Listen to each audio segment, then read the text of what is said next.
goes to Billy Bremner and Leeds United. I think it's a very sad day for Leeds.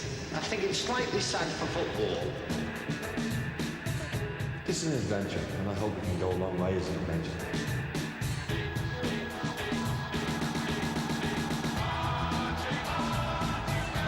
We lived the dream. We enjoyed the dream. I look on them all, every one of them in this club, as my own son.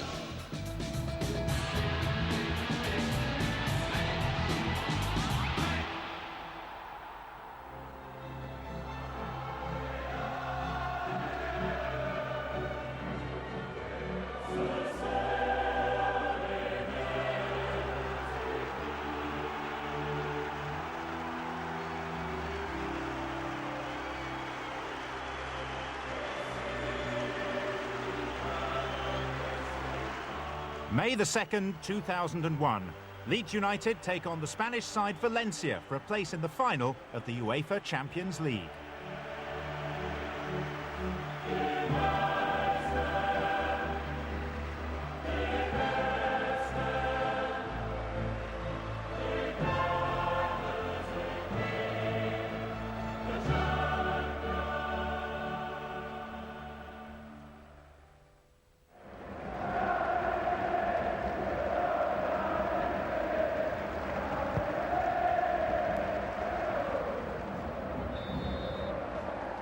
Exactly 3 years after the first leg of that European semi-final, Leeds are relegated from the Premiership.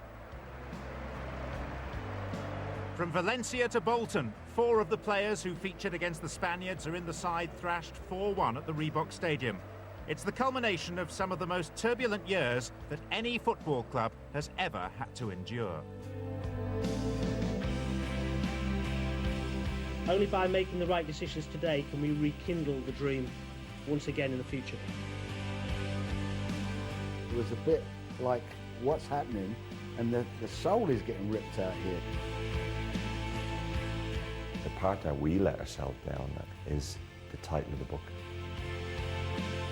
To me, they were burning, and not just a little bit of money, burning big money. When I took over, the club was very, very close to going bust.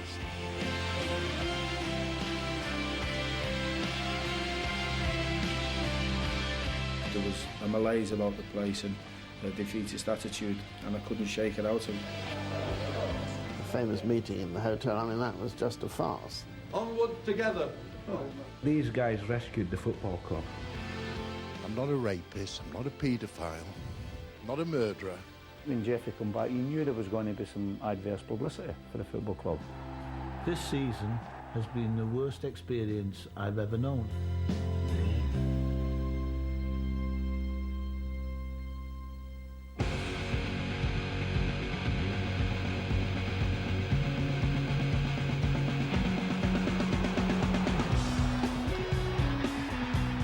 Nobody could beat Arsenal this season, but Leeds United secured their Premiership status with a league win at Highbury on May Day 2003. Part of that exhilaration and the relief in the pictures which you can see of us there is a recognition of the disaster would have come at that stage if we'd been relegated. It would have cost us 20 million, as it will do the new consortium this team, time as you go down. Manager Peter Reid was given a 12-month rolling contract for keeping Leeds in the Premiership. He'd taken over from Terry Venables with just 8 games of that season remaining. I did know a little bit about the financial situation of the football club, but to get a chance to manage Leeds United, it's something, being a football person, that I just couldn't turn down. And I'd still do the same now. Will it feel strange wearing a red Liverpool jersey with Kuehl on the back? I don't know if it'll feel strange. I know it'll feel bloody good.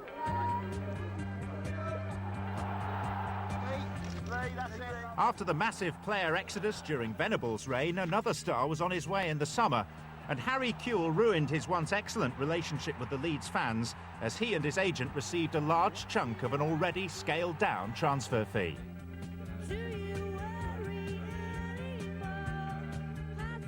The Kuehl situation, I think, inevitably was a frustrating one. Here was a very talented, very successful player. He wanted to go. He clearly wanted to go only to Liverpool. And if he was going to go, then we had to get what money we could. What we did get out of the Kuehl deal was approximately $3 million in income and another $2.5 million off his salary bill. The chairman at the time, John McKenzie, who I've got to say was a good man, honourable man, but I think naive in football terms. And you know, I was led to believe we were going to get 7 something for Kuehl, and there would be some money to spend.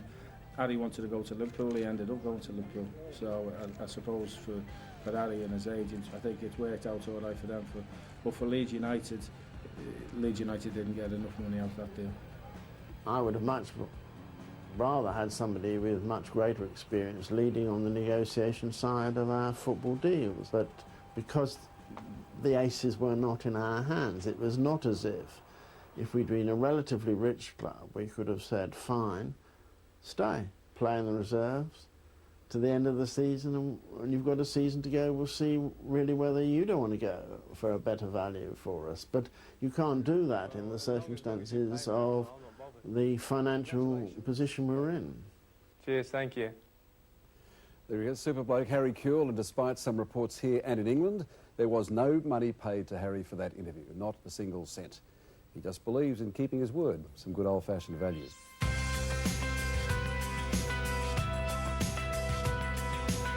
It was a difficult time because after that I ended up having to get 6 or 7 on loan.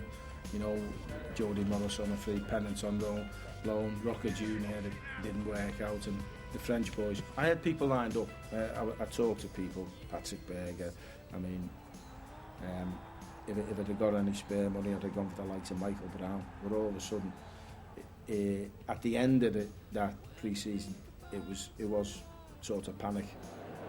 He chose to use the approximate $5 million that was available on loan players and free transfers rather than 1 or 2 big signings, and you know that was his choice. I think, in my opinion, we had some very bad signings. You know, a lot of question marks in some of the signings we made. To be honest, even this season.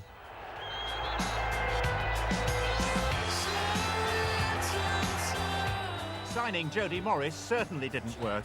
He was at the centre of a scuffle in a pre-season friendly at Burnley. He later became the latest Leeds player to appear in court, and he was eventually sacked for turning up to training drunk. But Morris and the new-look Leeds actually made a decent start to the season.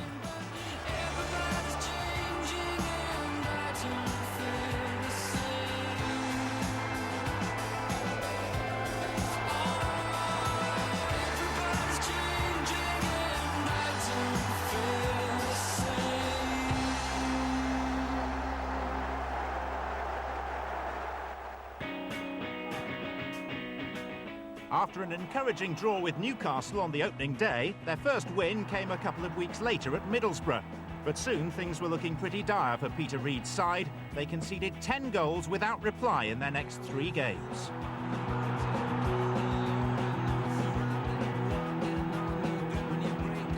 I thought we were going to get off to a good start, and then all of a sudden we just started to rock, and then we got beat at Leicester, and then we got beat at Everton. You know, places that Leeds United shouldn't be losing so heavily to, and it was quite obvious then that things were beginning to fall apart.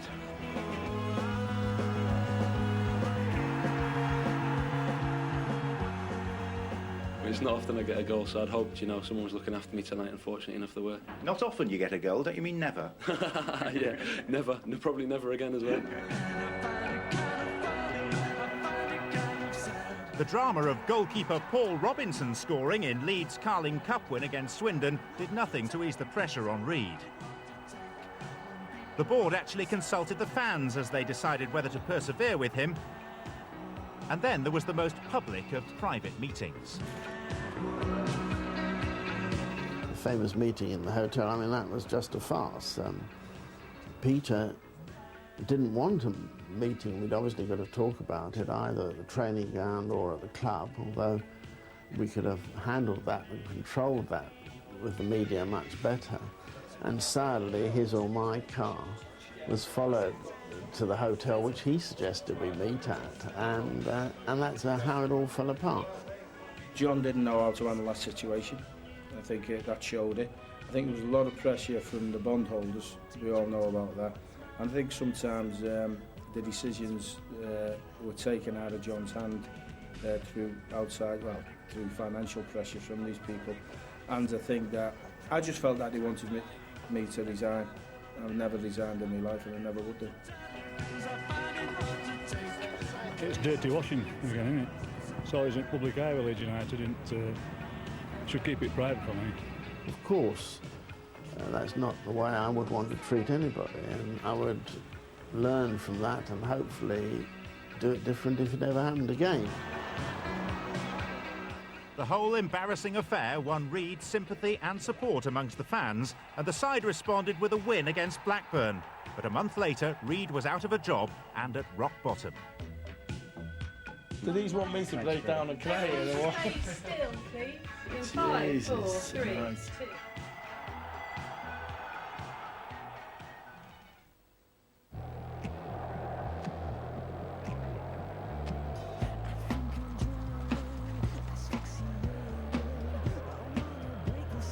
I can only speak for myself. I like working under Peter Reid. Mark Viduka's words proved to be untrue. The Australian was Leeds' main source of goals, but his relationship with manager Peter Reid was becoming a major problem. Desperate for a win after a tough run of games, culminating in a mauling by a Thierry Henry-inspired Arsenal, Leeds travelled down for a crucial game at Portsmouth, but Viduka wasn't with them after a fallout with Reid. Touring a battleship was not inappropriate.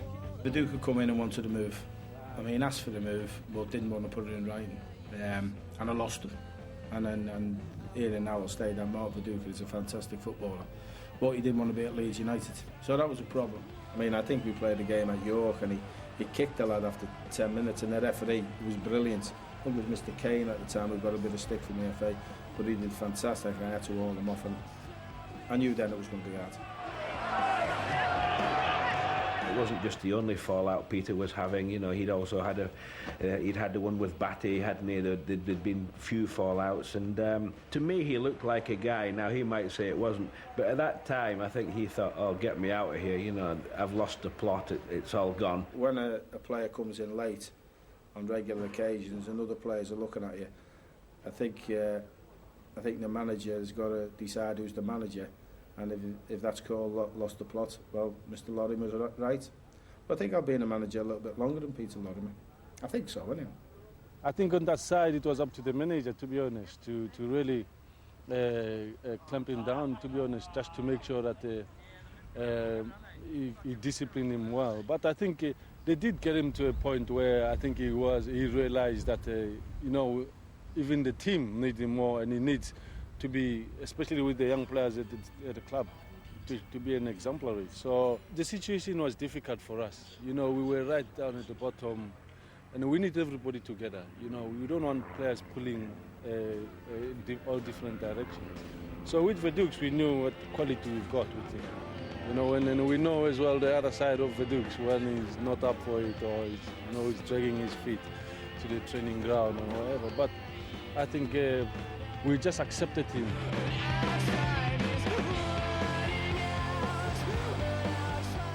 With only 8 points taken from the first 12 league games, Reid was sacked after a 6-1 hammering at Portsmouth. Nightmare for Leeds United again.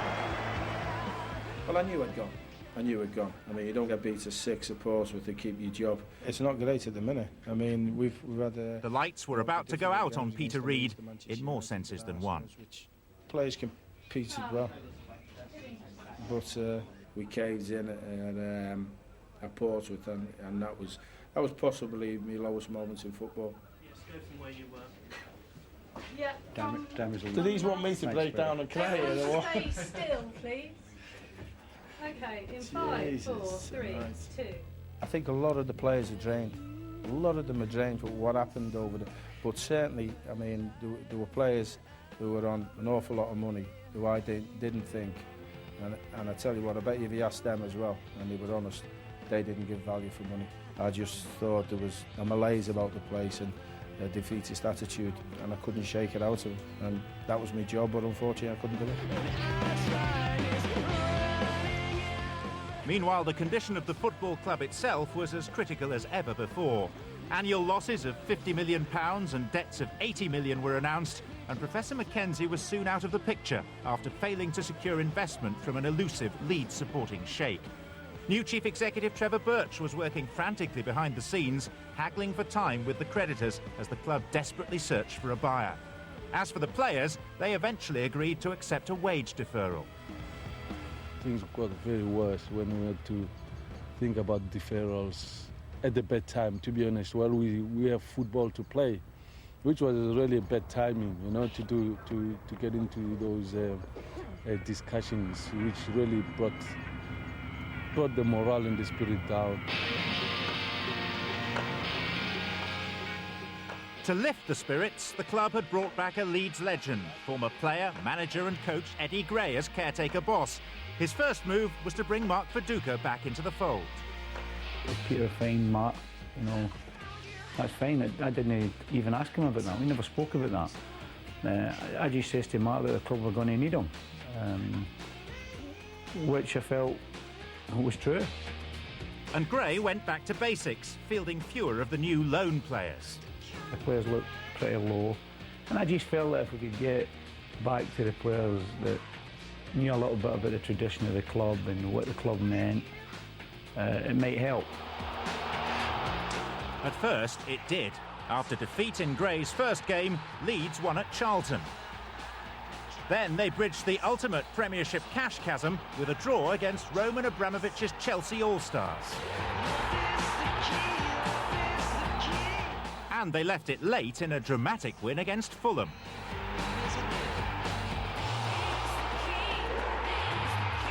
I'll be quite honest with you, I felt it was always going to be a battle for the first day I went back. And you can't really say things like that because, you know, you've got to have a belief. And I had a belief there was a chance we'd be out of trouble. But it was never a belief that we were going to pull clear and finish mid-table. All the best. Cheers. Onwards together. In March, a takeover of Leeds United was finally completed by the only consortium left in the running. Debts were reduced to around £30 million. Peter Lorimer was on the new board, chaired by insolvency practitioner Gerald Krasner, but there was scepticism amongst the fans. All I recognise are a group of names of people who've been in business, some successful, some not successful. Judge me and my board by what we do, not by speculation. These guys rescued the football club, and that means a lot to me personally, and I think it should mean a lot to all the Leeds United fans, and I think to give them any form of criticism really is a little bit wrong. It was basically, you know, 3 or 4 days away from certainly going into administration, and according to Gerald Krasner, who is an expert in that field, he said it would almost certainly have gone into liquidation, so that would have been the end of the football club. If I say anything that you tell me is not true, please tell me the first time, because I've never told a lie in my life. You had to drive a hard bargain with the bondholders to make sure there was enough cash in the business. So I disagree very, very strongly with the view that has been made by the Krasner Group that it was either them or liquidation. Indeed, I would say that the deal that they did pushed Leeds United in the longer term closer to liquidation because they locked the club into an agreement with the bondholders that was not sustainable. The supporters' main concern surrounded an unpaid advisor, Jeffrey Richmond's description of himself. People have put their houses on the line, they've put their businesses on the line because they believe in the future of this club. Please accept what I'm saying. I'm not a rapist, I'm not a paedophile, I'm not a murderer. I want Leeds United. I was born in Leeds, I've lived in Leeds all my life. I do remember John Charles playing. No, I'm not a fanatical Leeds United supporter. I'm not. The team I love best is Bradford City. I think it was a surprise to me Because the club have had a lot of bad publicity. And no disrespect to anybody, but, you know, when Jeffrey come back, you knew there was going to be some adverse publicity for the football club. On the field, victories had still been few and far between. See you later, Leeds United, innit? 3 wins in 4 games after the takeover gave Leeds a modicum of hope, but Mark Viduka's senseless sending off against Leicester meant he'd missed the home game with Portsmouth. It was like slow motion. You know, I could see he was going to knock the ball away, and I'm thinking to myself, Mark, don't kick the ball away, because you know the game he's going to miss, and it was a vital game. And they're the things, the type of things that your season turns on. He's a passionate player, Mark, in his own way. People don't realise that. I think he's laid back, and he is. But he's got a desire to win things. Once we started, you know, to slide a little bit, it really frustrated him. He wanted to play at the highest level all the time. I think that was a problem for him. Leeds' slide towards relegation was accelerated by injuries as well as suspensions, and Gray had already exiled David Batty. It wasn't a type of lad, David, that could accept no playing. I think if David Batty would have been fit enough, and he felt he was fit enough, 100% fit to play football at the highest level, he'd have been knocking at my door and saying to me, I want to leave the club and I'm going to stay in again. And I think it tells you everything, that David's decided, no, he's had enough, and walking away for the game. When relegation was confirmed at Bolton, it heralded a number of goodbyes. Paul Robinson has already left for Spurs, Viduka will soon be on his way, and at the final home game of the season, Alan Smith was given a hero's send-off. I've never seen scenes like that for any player at a football club. And, you know, some great players passed through here, but their scenes were just unbelievable. But great for the boy. But this week, the unthinkable for the supporters who'd been praised all season. So the top 3 press on and Leeds struggle on, but their fans, even when 4-0 down, stayed true to the cause. Well done to them. Good night.